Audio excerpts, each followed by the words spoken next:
Okay, PinoyHoopsTraveler is back. I could not take this anymore. I have to give my take on the Caitlin Clark effect. And it boggles my mind that people out there are downplaying the effect Caitlin Clark has had on women's basketball in the WNBA. I just don't get it.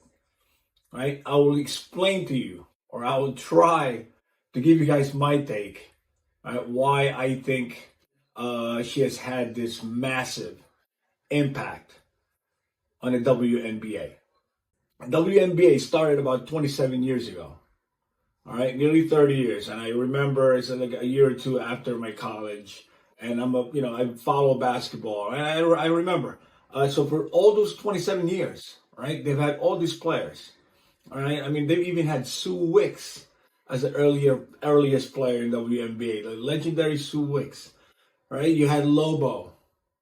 Then you had Cooper, Witherspoon, Swoops, Maya Moore, Shamik, Lauren Jackson, Parker, Bird, Deladon, the great Deladon from Delaware, Tarasi.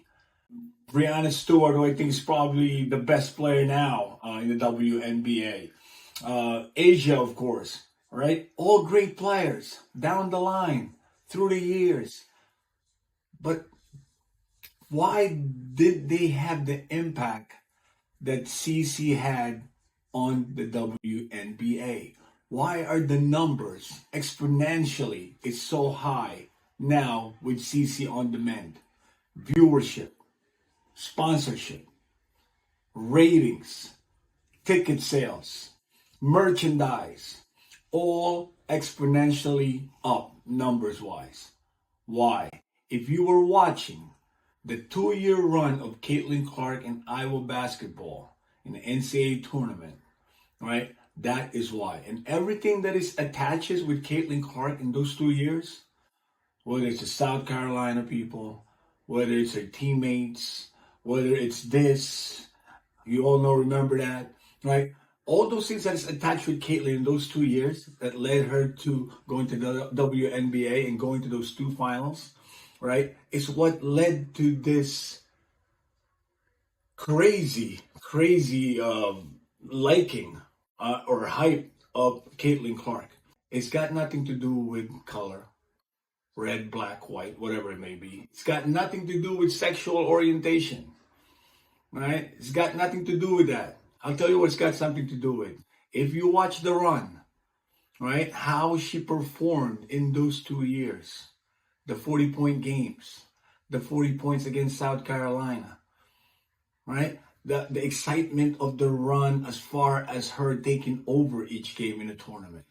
Right? Have you seen her pull-up jumper? Right? That's what I was captivated in during those 2 years. Pull-up jumper from 30 feet. Right? Have you ever seen her go off the screen, going to the left side with a leaner? Right? 35 foot away. She's leaning this and flailing away and making the three. That's what made people watch her. That's why she captivated America. We're in a Steph Curry sort of era now. Right? And when she's doing the things that he's doing, right, people are watching. Right? Before Steph Curry, there's a guy named Lamar Monday.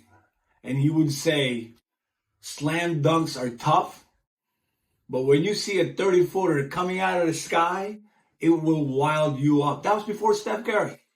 And now Steph Curry's doing that consistently in the league, and everybody loves it. Everybody wants to be like him. Now, when they see Caitlin Clark doing the same thing, people were captivated. That's the reason why the numbers are up. She is a brand. And everybody wants to be a part of her. Accept it. And how about the passing ability?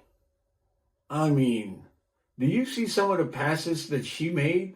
Not only in college. The college was great. Even now in WNBA. I mean, just watch her. Every time she gets the ball in the outlet or every time she's doing it, just watch her eyes.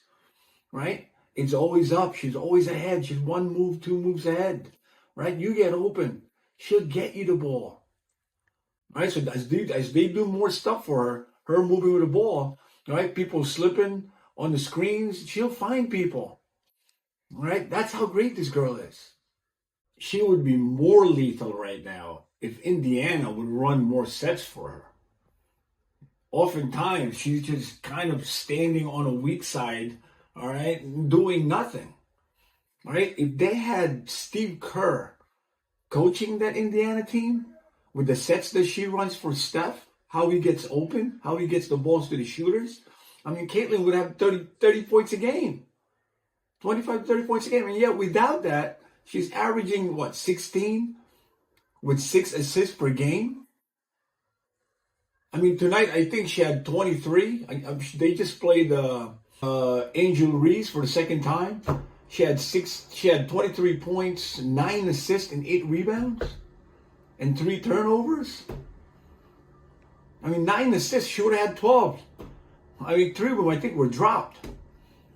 All right, and those people talking about the turnovers, if turnovers is what you're talking about and worrying about Caitlin, then I don't think you know basketball. All right, she does too many good things to worry about 5 turnovers a game, and she will be better with that 5 turnovers a game. Could you imagine if Caitlin starts learning or getting into the pull-up jumpers, right? Getting by people because she's such a great three-point shooter, go by, pull-up jumpers, right? Maybe a little bit more, putting people more in jail, all right? Change speed, attack the basket, pull-up jumper. I mean, she might average 40 if she can do this, right? Get those side steps going, right? You step there, so you step here, pull-up jumper. All right, if she adds those to her game, I mean, it's over. It's lights out. Okay? PinoyHoopsTraveler here on my take on Cece. Let's not put her down. Okay? That's my take. I'll see you. She see money all around